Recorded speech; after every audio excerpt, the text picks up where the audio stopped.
Hi, and welcome to LinkedIn for Entrepreneurs. I'm your host, Julia Zata, a LinkedIn strategist and ghostwriter, and lover of all things practical when it comes to visibility strategies. This podcast is for service-based business owners who want to build their brand on LinkedIn, attract new clients, collaborators, and speaking engagements without overthinking every post or sounding like a corporate robot. And yes, we're going to keep it actionable and fun. Let's dive in. Today, I have a very special guest. Her name is Molly Lowe. She is a LinkedIn business coach and a top 1% LinkedIn social seller. She helps entrepreneurs grow and scale their businesses with proven LinkedIn sales and marketing strategies. And here's a fun fact. Molly turned her coaching business into a six-figure enterprise in just 1 year using organic lead generation marketing with authentic DM sales techniques, which she will tell us all about today. So let's jump in. Welcome, Molly, to the show. I'm so excited to have you here, and I would love it if you could tell our listeners just a little bit about yourself. Yes, I'm so excited. As I shared with you before when we first met, I love meeting other fellow LinkedIn experts and to have the opportunity and the honor to come in and share my expertise is I'm so grateful. So hello everyone. My name is Molly Lowe. I am a LinkedIn business coach and a social seller strategist. I rank as a top 1% social seller on LinkedIn. So if you were to just take all of the glitz and glamour away of what that means, I help you to increase sales on LinkedIn without cold pitching. That's fantastic because my audience are mainly entrepreneurs that work with really lean teams. Some of them are freelance service providers, and they want to understand how to use LinkedIn so that they can promote their business, get more leads. And that's exactly why I invited you here today. So, yay. Yes, yes. No, I love that. And I will clarify as well, because I don't do cold pitching, right? My specialty is on organic lead generation as well. So not to say that I don't believe in sales nav, not to say that I don't believe in people investing in sponsored or boosted posts on LinkedIn, but I do, and I've seen the power of leveraging LinkedIn on the free version to generate the revenue that you need in your business and visibility. So, yes, yes to all of that, Julia. And so, what I wanted to get your views on is inbound versus outbound lead generation strategy. And so, I'm going to give you my definition, and I'd like to see how that fits with your take or how it's different. So, for me, when you create content, you're trying to create an inbound lead generation strategy. Basically, you're trying to invite people to come and get in touch with you. And the content that you create is meant to overcome not just objections, but just any type of friction that would make people hesitant to talk to you directly. Whereas when you go and talk to them in the DMs, I consider that more of an outbound lead generation where you're actually making the effort of going to find them. And so I'd love to hear your take on this. Absolutely spot on. I have very similar definitions and strategies when it comes to that. I think in its simplest form, when I think about inbound, this is when someone approaches you, whether it's because of your content, or let's say they came across your LinkedIn profile and they are like, oh, this is exactly what I need. And they start the conversation. That to If they initiate, it's inbound, right? Outbound is really when we take the initiative, when we take that first step. I think a lot about dating, right? I think about, for us, we're the ones that are like, okay, well, I like what I see on the outside. I like what I see on the profile. Let's just see if they're willing to connect with me so we can start to get to know each other more, right? So I talk a lot about LinkedIn sales strategies in masculine and feminine energies, right? And so inbound leads is what we would call the feminine energy, where we would call in, we would attract in those ideal clients. And then, of course, outbound leads is the masculine energy. This is where we get to initiate the conversation because we like what we see initially and we want to see if they are going to reciprocate in kind and wanting to get to know us. Perfect. I love that. And it's like dating, it makes people really nervous because, like, I work with people mainly with their content strategy, and posting content on LinkedIn makes people nervous, especially the more senior the role, the more hesitant they are to show up in a way that's, more natural, with more natural language, less jargon, with photos of themselves that aren't actual brand photo shoots. I don't know if you encounter that, but it's already something that makes people nervous to show up. So going out and actually connecting with people and sending them DMs is even more anxiety producing at first. I'd love to hear your thoughts on that first off, and then I'd love to ask you a follow-up question around, like, how do we start conversations? Absolutely agree with you. It's interesting because I would say the majority of individuals, and I'm making a very huge assumption and statement, I know,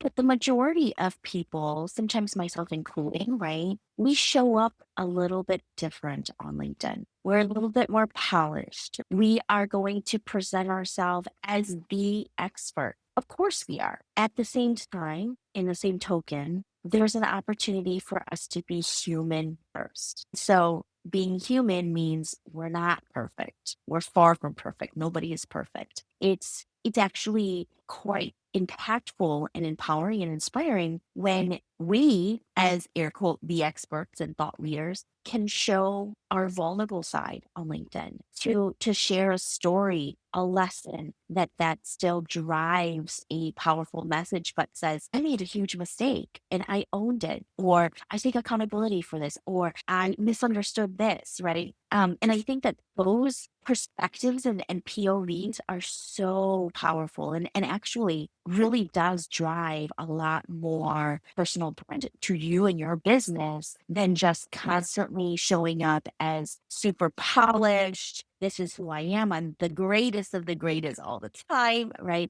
People want humans. And that's how you start to separate from those that just constantly stay in that spotlight, right? Of polishedness. To I'm going to be human. I'm going to work with other humans. And that's who I'm going to call in for my ideal client. Yeah, I totally agree. When you create a little bit of vulnerability, and on LinkedIn, it doesn't have to be, it's never like deep, dark secrets. It's always more or less work related or values related. And so when you create that vulnerability, people feel it. It engages people emotionally immediately, which what happens as a result is that they reach out to you. Either they engage with your comment, they DM you, or next time they see you, they will let you know that they really liked what you posted because it doesn't leave them indifferent and they remember you better, right? So I absolutely agree about the importance of having that. I call it like approachable authority because you want to be authoritative, but also approachable. You don't want to be so polished that people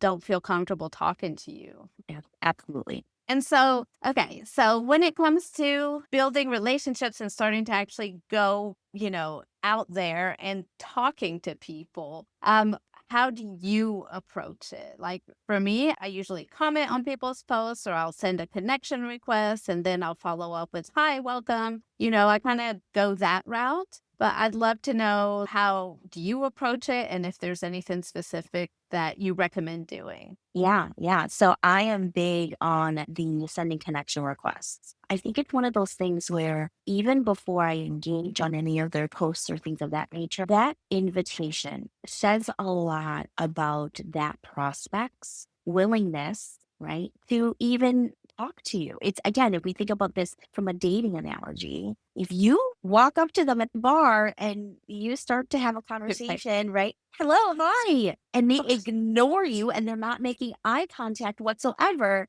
you're gonna start getting a hint. Or at least I hope you get a hint. Take the hint. It's and quite frankly, at the end of the day, it's really nothing personal. And rejection is just one of those things where it's like, okay, right. Like, thank you. I'm taking the hint and move forward. For me, how I initiate that is with the connection invitation first. If they leave me unpending, it's one of those things where I know they're not ready, they're not interested, and in my mind, from a sales perspective, they are not pitch ready. In my mind, of course, I want to leverage LinkedIn for sales. And that's going to be the perspective in which I need to work at it. Right. And so there is a beautiful balance between quality and quantity. right? It is a volumes game. It's a numbers game. And so when you're looking to initiate those first conversations, never, ever, ever skip sending that initial connect, because once they click accept, at least you got somewhat of a green light to say, okay, well, they're at least looking my way.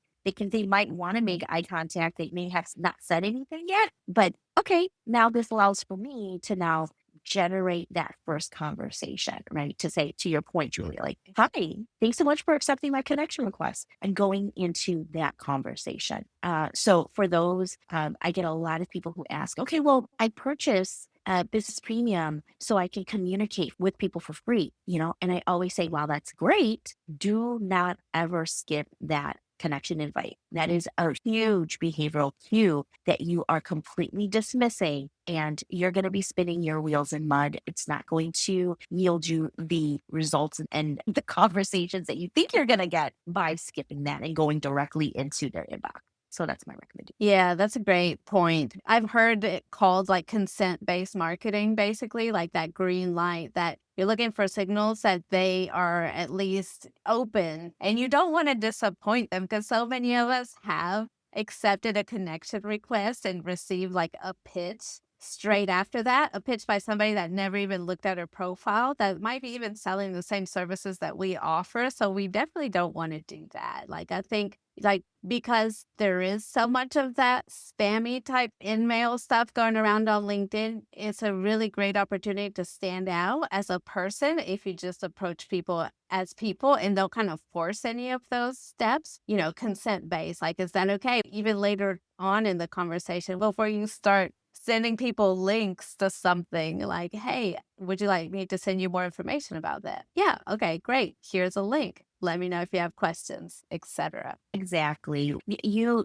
hit on something that's really important for me when I teach on prospecting and on social selling on LinkedIn. And people forget that psychological safety is the priority when you're selling on LinkedIn, especially when you're selling on LinkedIn. So if you tarnish that in any way, shape or form, you instantly lose that person for good, done. I mean, think about it. When we get pitched, I'm like, okay, yeah, no. If they come up again, and yeah, I already know what you're gonna do.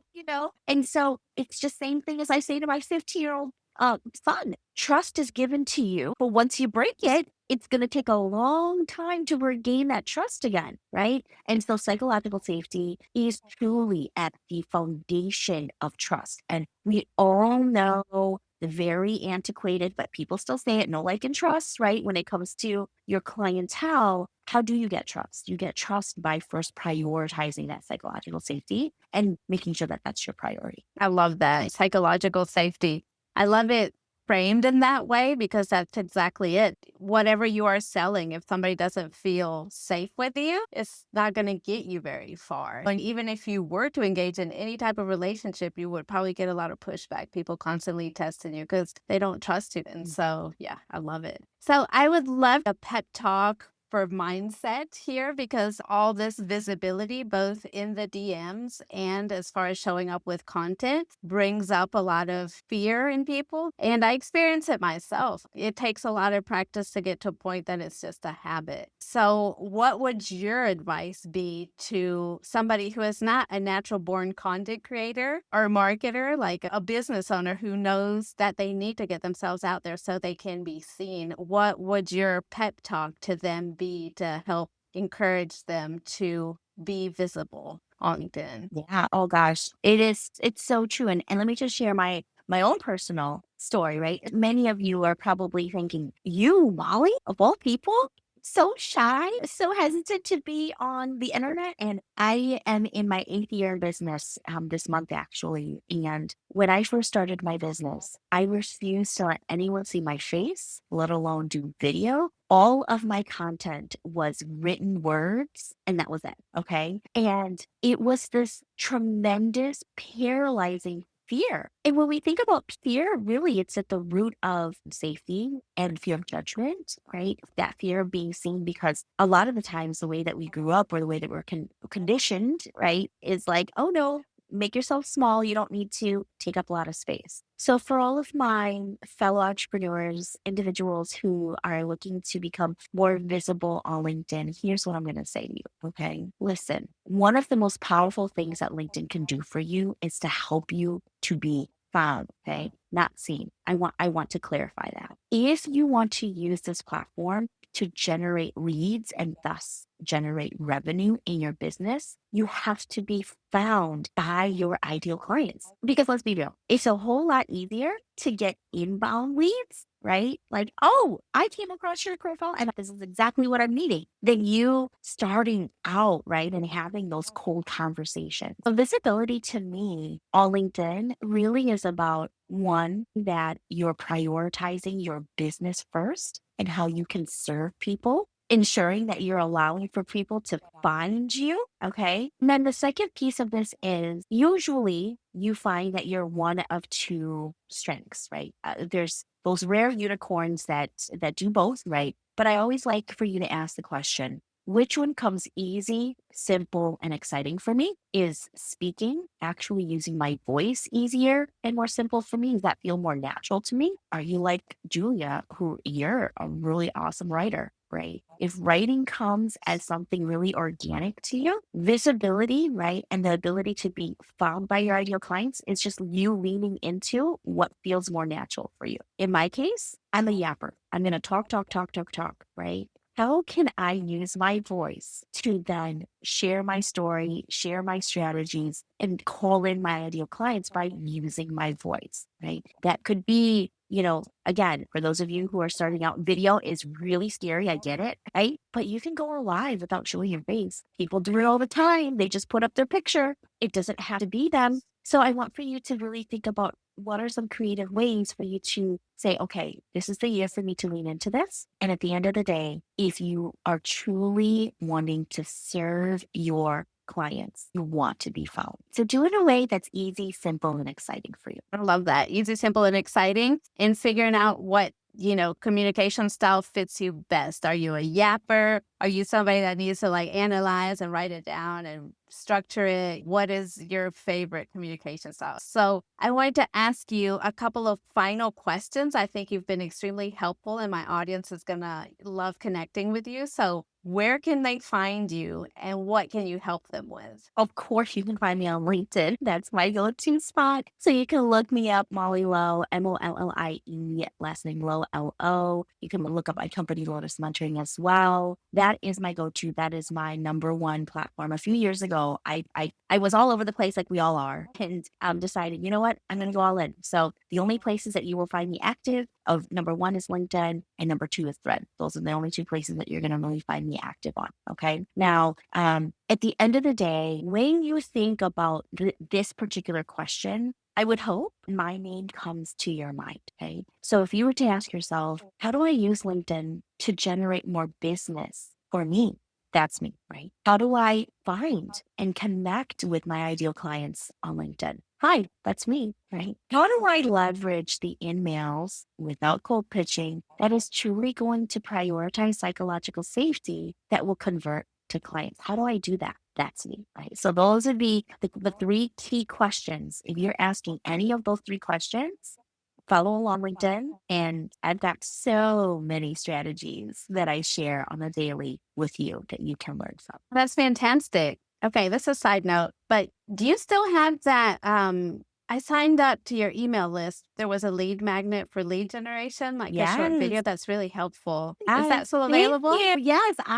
Yes, it is. It is my freebie. It's called 15 Minutes of Regeneration on LinkedIn every other day. And this is my go-to strategy. So I'm glad that really resonated with you, Julie, because I'm the type of person, I practice what I preach. And I'm like, if I'm going to create a freebie, I'm going to actually just show you exactly what I do. Here we go. All right. And so to Julia's point, this freebie is available for you. It's pinned in my featured section of my LinkedIn profile. I thought it was so helpful, and I highly recommend anybody listening to this that they go check it out. I'm actually going to include the link in the show notes so Oh, they can great. find it easily. And I'll also share share your LinkedIn profile in the show notes together with your website so people can easily come and find you. Yeah. Great. So I Yeah. just want to thank you so much for your time today and for sharing your perspective on selling on LinkedIn. Thank you. This is so fun. So fun. I appreciate the opportunity very much. Thanks for tuning in to LinkedIn for Entrepreneurs. If you found this episode helpful, please share it on LinkedIn or on your favorite social media platform. And if you really want to make my day, leave me a 5-star review on Apple Podcasts. It helps more business owners find this show. Thanks again for listening, and I'll see you in the next one. Bye for now.